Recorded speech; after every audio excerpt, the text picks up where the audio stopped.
चंपाकली, पंडित क्यों महापंडित बनकर आया हूँ।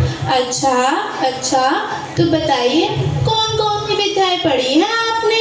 बिल्कुल बिल्कुल, मगर हाँ, तुम क्या जानो विद्याओं के नाम? तुम पढ़ी लिखी तो हो नहीं, फिर तुम्हें कैसे पता विद्याओं के बारे में?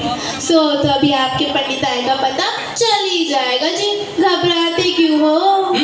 इसमें घबराने वाली कौन सी बात है? पूछो जो पूछना है।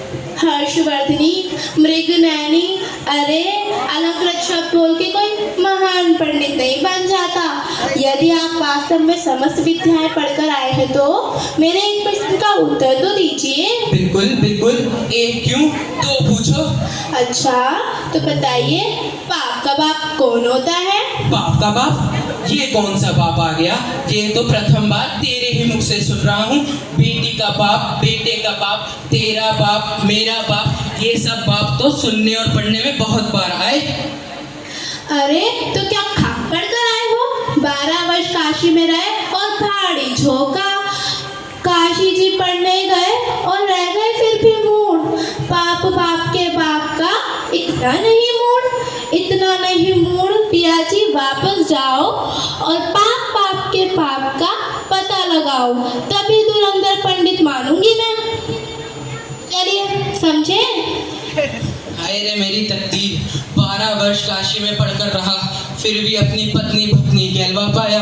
अब तो 2 वर्ष का वनवास रह गया है, वो ही पूरा करके आऊंगा। इस तरह पंडित जी अपनी पत्नी के निकालने पर अपने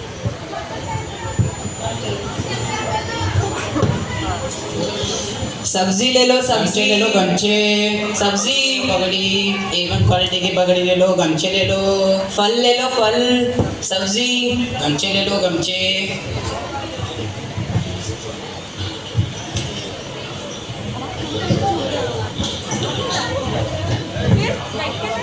सब्जी ले लो, सब्जी। और इसी तरह पंडित जी वहाँ पर भी भाव मोल करते करते और एक नृत्यांगना की कोठे पर पहुँच जाते हैं और देखिए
अरे नौजवान, वहाँ क्यों खड़े हो?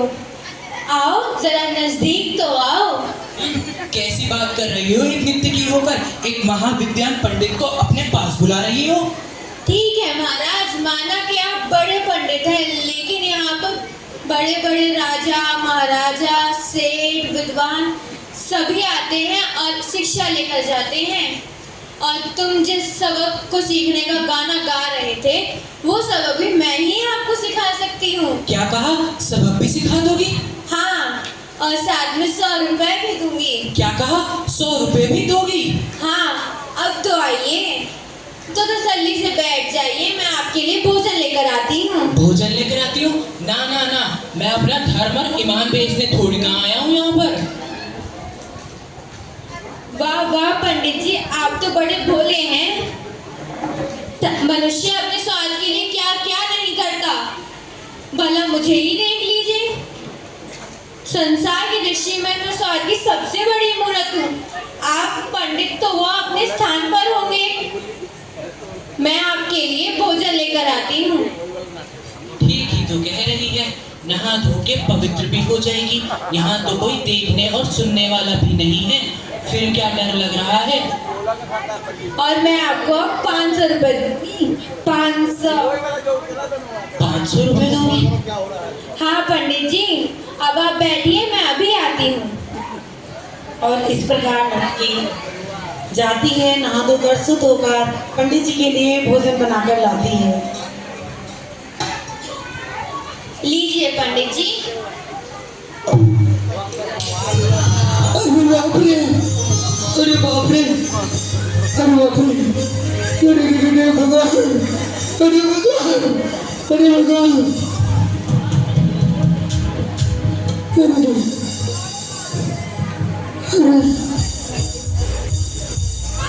सुनो, हाँ, यह है तुम्हारे प्रश्न का उत्तर। क्या कहा,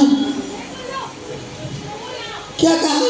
यह है तुम्हारे प्रश्न का उत्तर। अरे मुझे सुनाई नहीं आ रहा है। सुनो, असर भी चाहिए ना, असर भी चाहिए ना। नहीं नहीं, मुझे कुछ नहीं चाहिए, मुझे घर जाना है। चलो तुम्हें छोड़ती हूँ, मुझ वेश्या के दरवाजे के बाहर जाके दिखाओ, सारी दुनिया तुम्हें देखेगी। अब कोई भी देखे वैसे भी रुकना नहीं है। अब सुनो, हाँ पापिनी मैं नहीं, हाँ पापी तुम हो। हाँ, वो तो मैं हूँ। और सुनो, हाँ, याद रखना, रख लिया। तुम जैसे लोगों के कारण धर्म बदनाम होता है, समझ गए?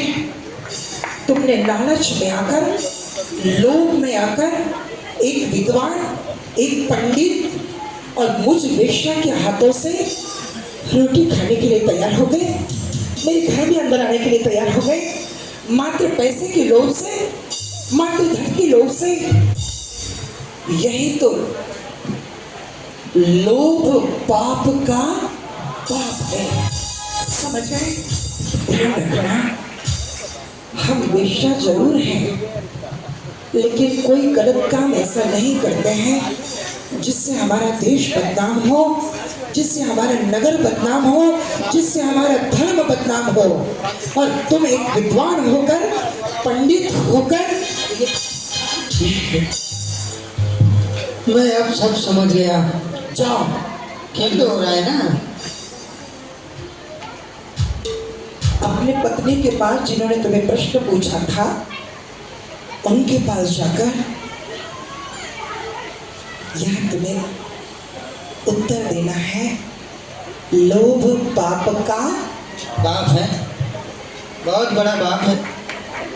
251 की गई, आने की भी गई, जाने की भी गई, और